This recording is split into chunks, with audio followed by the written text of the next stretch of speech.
So about 10 years ago in London, my wife and I were running weekly workshops for single men who were looking to build their confidence and their ability to connect with women and create relationships. We had a little brand called the Magnetic Man with the tagline, "Attract Women Through Greatness." And one of my favorite concepts that we developed was this concept called the context creation engine. And so the idea was exemplified actually best through this little situation scenario. So imagine a guy's at a bus stop in London, and there's a beautiful woman, and he wants to say hi to her, but he starts to get nervous. He gets afraid, and the bus comes, and she gets on it, and she leaves, right? He doesn't do anything, doesn't say anything.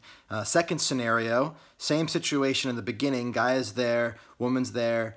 He wants to talk to her, she's beautiful, he wants to say something, and she suddenly drops her purse but doesn't realize it. The bus comes, she stands up, and he's thinking, oh man, she's about to leave her purse there. So he gets up, he grabs her purse, and he goes over to her and says, "Excuse me, hey, you dropped your purse."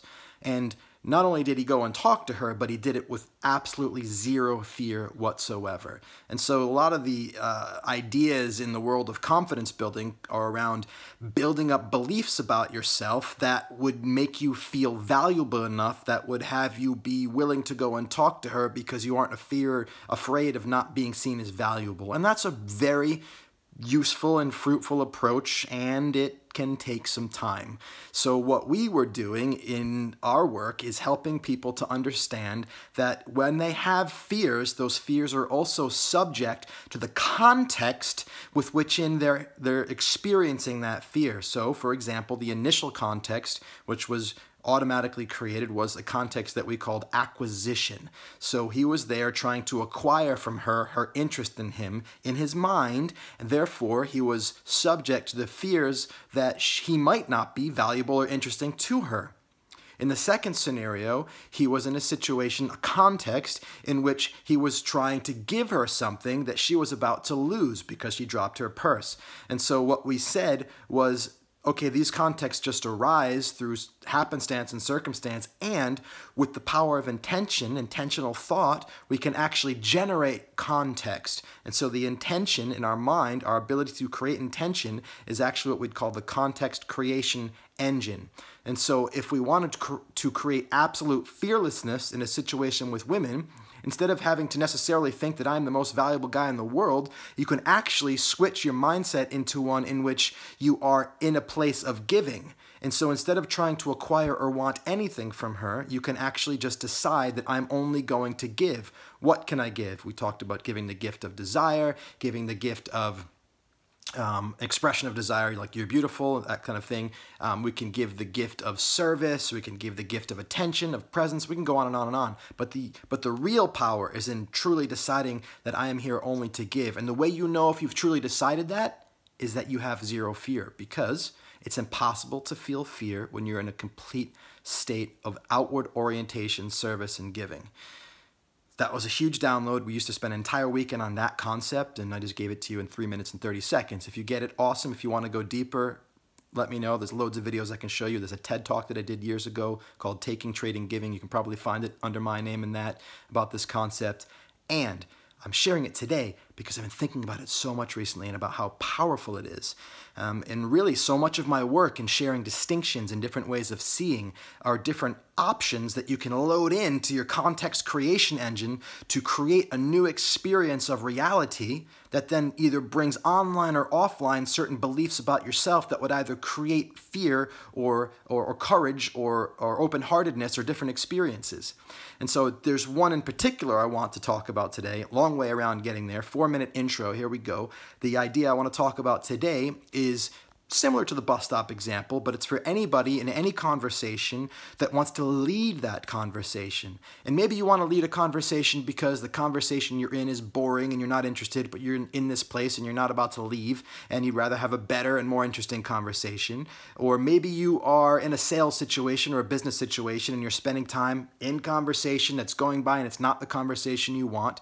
And you might be, the first step is being conscious that you can take any conversation at any moment in any direction. Just because a conversation is happening for 2 seconds or for 2 hours doesn't mean it needs to continue. So any conversation that you're in that isn't going in the direction you want it to go or isn't happening the way you want it to happen. My assertion to you is that you are creating that through your passivity. When you have a desire for a greater conversation that's not occurring, you are creating that through your passivity. If that desire is not expressed immediately and you take the conversation in a new direction, you're following something, and not only following it, you're following something you don't want. So how do you lead the conversation in a new direction? The obvious thing is to speak out and to start taking in that direction, right? But breaks go on here for most people most of the time, because the idea of taking a conversation into a direction in which it's not already going feels like, to most people, an interruption.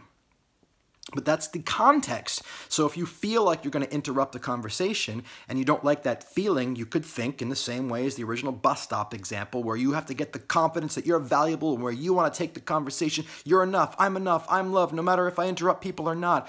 You could do that. You could be really self-confident and then interrupt people. Or you could look at the subject, the context you're creating with the idea that you're going to interrupt people by taking it into a new place. Look at the word interrupt.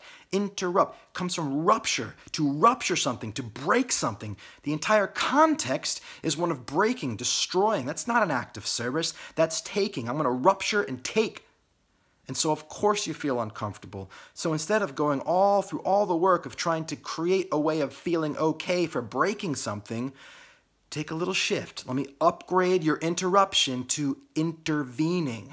So what does the word intervene mean? It's just a different way of looking at it. It's a different context. It's one of giving, not trying to take. It's one of creating, not trying to acquire. It's one of serving, not trying to get. You intervene when you have something to give, and then it needs to be given right now for it to be the highest act of service possible. So if I ever catch myself using the word interrupt, I will ask myself, well, how could I intervene instead? How might I intervene instead? And the way and so asking myself that has me take the content with which I'd like to bring the conversation towards, and has me look at it as something that could serve instead of something that could rupture. How might I intervene here instead of interrupt? Same content, different orientation. And all of a sudden, as you start to see how the things that you have to share are an intervention, you start to see how this speaking now, not later, can actually be a gift. It can bring everything up for everyone. It can create and build something, not rupture something.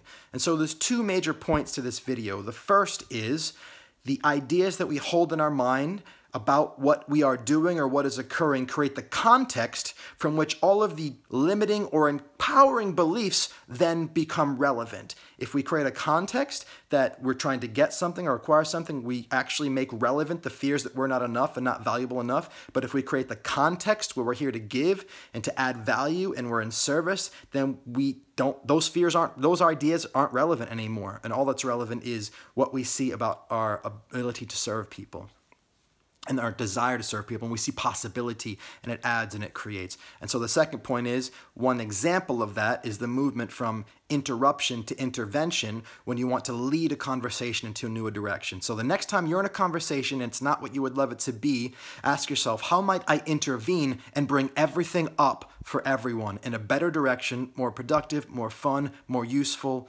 now?